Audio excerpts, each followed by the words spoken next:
Hey guys, LongHaul Larry, and I'm in the ADL shop, and working on the black truck. This was supposed to have been done by the time I got here. The other mechanic, he couldn't get the old input shaft off. There was talk there was going to be a rebuilt transmission, all this other stuff. Then he said it was inspected and all this stuff, which it wasn't. Thing's got 800,000 miles on it. Whatever. Should have just been a rebuilt. But this is the input shaft. And this end here rides in the pilot bearing that's in the flywheel. And it has got a very big groove in it. Plus the teeth here are just torn up. I mean, they're just all grooved out. So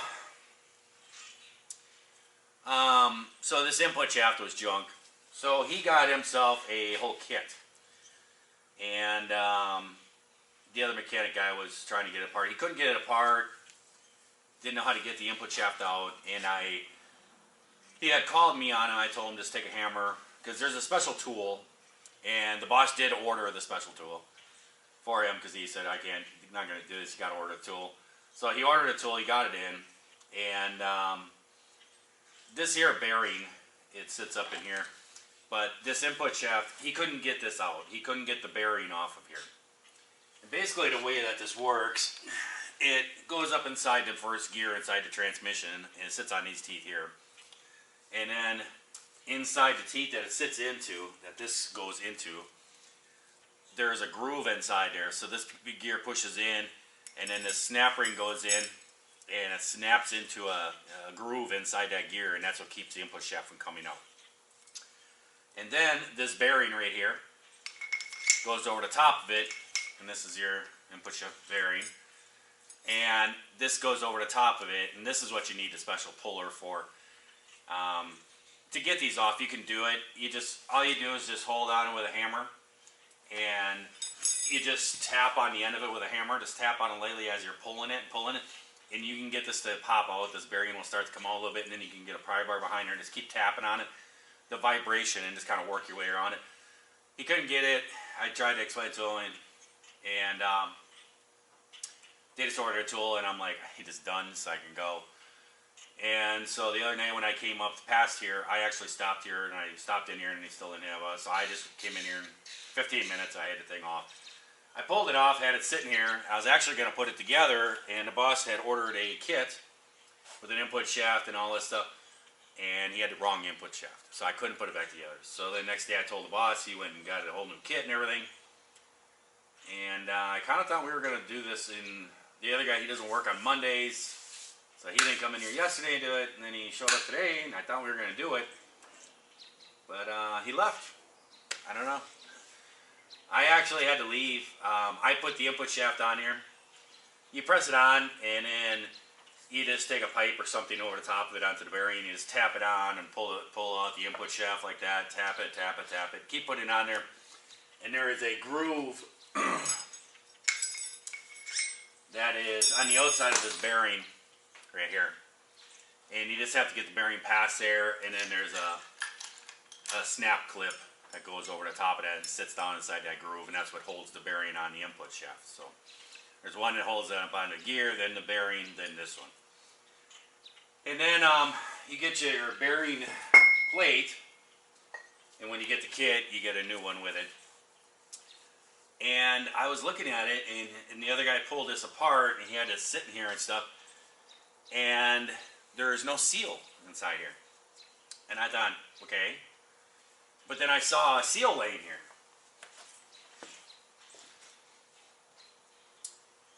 And this is the old one that came off. And it's got some damage to it and everything else down inside here. And I found this part, and I waited for the other mechanic to come in and ask him what was going on. He said it was on the inside, sitting on here like this. And I'm like, that makes sense. There's no seal, you know. You got to have some kind of seal. It's just metal against metal. It's going to leak. And so I've been calling all around, and here's another piece of it in here. And I've been calling all around and stuff, and I talked to the Kenworth place where he got the kit from. And I talked to him on there, and they didn't have an idea. Then he came up with a part number from Eaton Fuller, and it was a seal or whatever, but it says not for sale, for service. And he was like, I've never heard of that. And he gave me the part number, and I ran over to Fleet Pride and to see maybe if they had it, and they looked it up in their, on their online stuff, parts. And he says they didn't have one, but they could get one in 2 days from Texas. And then the guy said, there's a shop right next door to us. And he says they do a lot of, differentials, transmissions, stuff like that. He goes, they might have it. So I walked over there, and I walked up in there, and that was pretty good. I walked up in there, and I said something to him. And I walked up, and he goes, can I help you? And I had this. And he looked at me, and he goes, you looking for that seal? I said, yeah, I am. He laughed. He goes, everybody looks for that seal. He goes, there is no seal. And I'm like, it's metal on metal. How's that possible that it's not going to leak? He said, it's the way that it's designed. I said, well, there was a seal when we pulled it apart. He says, then you have a transmission that's never been touched. He said, because when it comes from the factory, they put this little seal in there, and he brought up a parts diagram on his computer and showed it all listed out, and it was a 25559 part or something. And that's the part number I had. And he goes, yeah, when it's shipped originally from the factory, it has that seal in there. He says, but basically they just burn up right away. And and I was like, well, how is that not going to leak? Because it's just a metal piece. This just fits over the top of this. It'll go over the top and hold that bearing on. And there's oil that all goes through here that lubricates this bearing and everything. And how is a metal on metal not going to leak? And he said, look at your input shaft. And he said, there's lines on here. And sure enough, he went back and he grabbed an input shaft and brought it out to me. There's spiral cut lines on here. And what happens is the oil comes out here, gets splashed out here, and as this is turning from the engine turning over, then it hits that spiral cut, and it actually makes the oil go back into the bearing. It actually goes into this little cutout thing here in this plate, and it has a little notch out that it actually can flow out of here. And then it goes down this hole, and there's a hole down on the side here, and that's where the oil flows back down in and goes back into the transmission, and it circulates. And he goes, I know it's crazy. He goes, but that's the way it works, and they don't leak. So I thought that was pretty cool. The guy was really knowledgeable. And he asked if I need anything. He's like, there's a gasket on there. I said, I got the gasket. It's right here. And so my boss bought a whole kit. And he goes, oh, well? And I said, yeah, from Kenworth. He got the whole kit. And he goes, whew, that had to be expensive. He goes, because I'll tell you right now, he says, I could have got it a lot cheaper too. But he told me that what I should do is put this gasket on here. And then he said to do a little bit of fabrication to it. He said, take a knife, and what happens is this oil is going to run back into here and around this groove, and it's going to flow back in, and it's going to go through a hole down here. And he said, line up your gasket, and then he said to take a knife and actually cut this little lip off this gasket.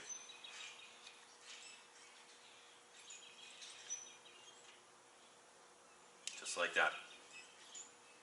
And take that little chunk of that gasket out of there. And he says, let it sit so there's no lip in it.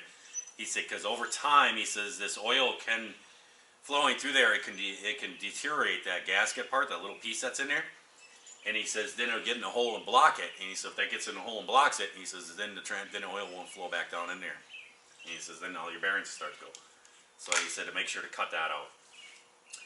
So I was appreciative of the guy. He helped me out, and I told the boss, you need to start going to this guy. The guy told me, he says, I got every single part that you need for that, or differentials, or anything for the semis. He says, I got it all in hand. He says, I'm telling you right now, it'll be a lot cheaper than going to Freightliner or Kenworth. He says, same exact parts, Eaton Fuller. So, we're going to start putting this back together. When I was gone, the other mechanic was supposed to start working on Big Blue, the fan clutch and all this, and that's what the word was. And I got back, and everybody's gone. So I guess I'm on my own for tonight. Well, guys, we're getting ready to install this transmission. Well, I'm getting ready to install the transmission. I don't like this clutch. It's the only option I had. I didn't have, but I think I would have searched around and found a different one. But it's one of these self-adjusting clutches. I hate these things.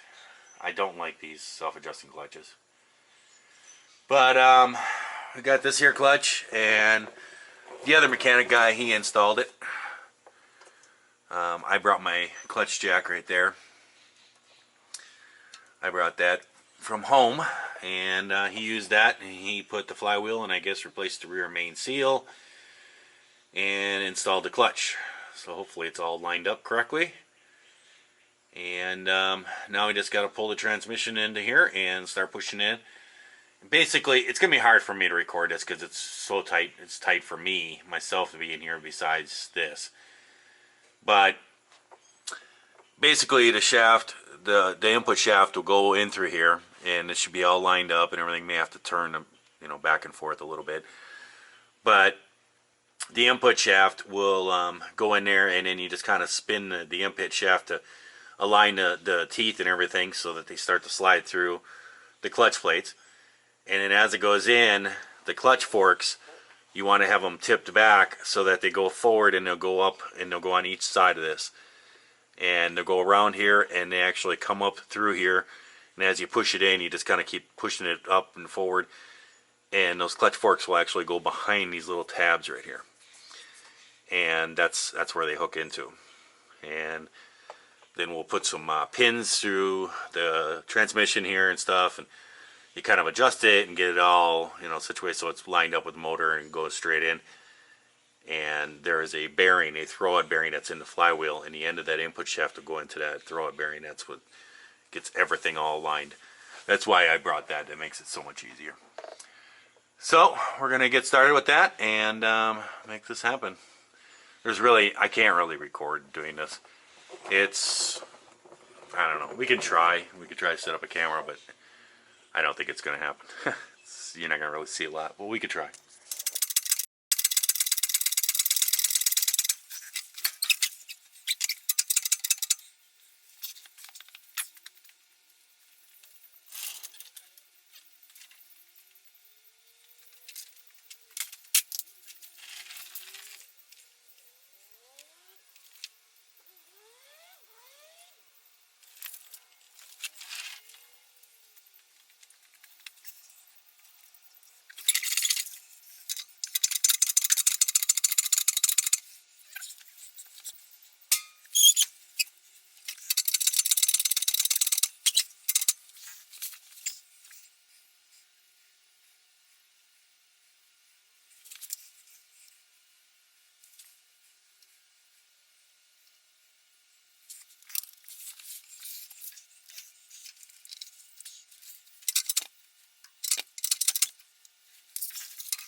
Well, guys, I have been fighting with this, and it just couldn't get it to go in there. And I'm like, what in the world is going on? So I actually pulled the transmission back because I was pushing the transmission in, and I turned the back yoke thinking maybe one of the splines wasn't lined up. And when I turned it, I actually saw the clutch plate, which is right up inside here. And it's lined right up with the, you know, that's on the splines. And when I turned it, I saw the clutch plate turn. And I'm like, what? How is the clutch plate turning? And I stuck my finger up in there, and you could actually turn the clutch plate. You could spin it. And I'm like, what in the hoo-ha? You know, like, if I could turn the clutch plate with my finger, well, guess what? This 600 horsepower motor is going to spin them clutch plates. It's not going to engage. And I sat here trying to figure this out. And I pulled the transmission back out. I looked up inside there. Both clutch plates were dropped way down and weren't even lined up with the holes. And I'm like, what in the heck? I didn't install his clutch. The other guy did. And I was trying to figure out what he did. And a lot of clutches that I've done in the past, they usually come with like a wood block or a plastic block that usually is back here. And when you torque the clutch down, the wood blocks fall out.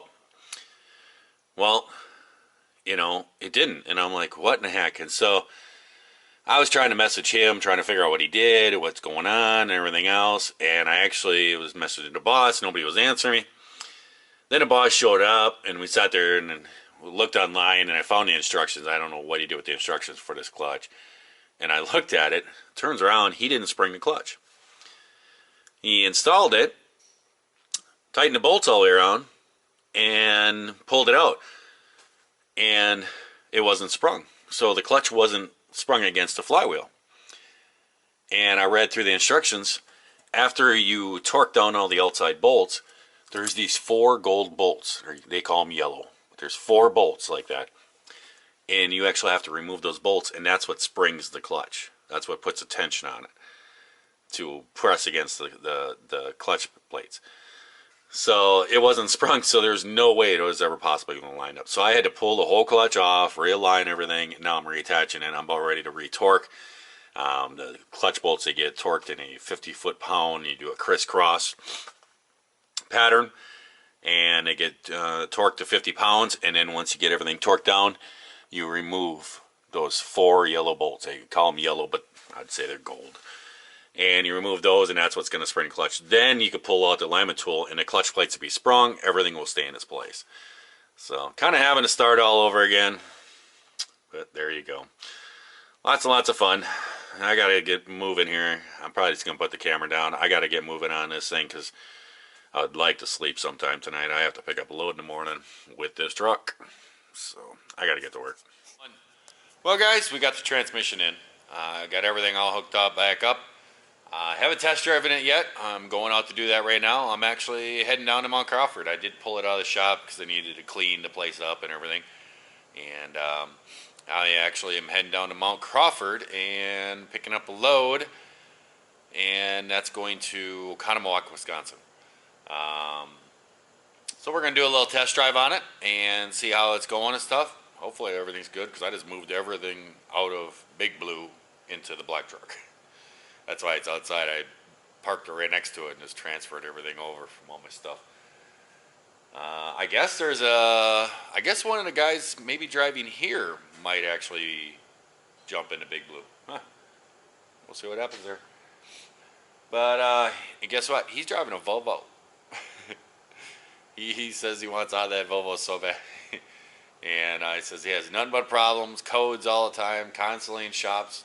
It's the newest Volvo in the fleet. And he said, I got to get out of this thing. And so that's what the word was tonight. I heard that he's talking about coming and driving Big Blue. So, yep, there you go.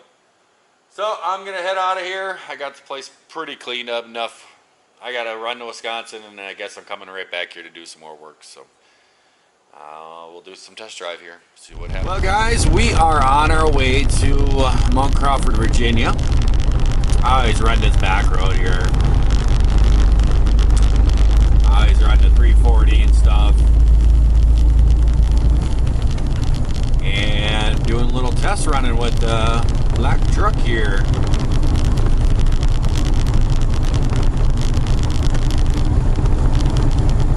And I gotta say, it's doing real well. Shifts really nice. Clutch and gauge is real nice. It is a little bit stiffer than what it was before.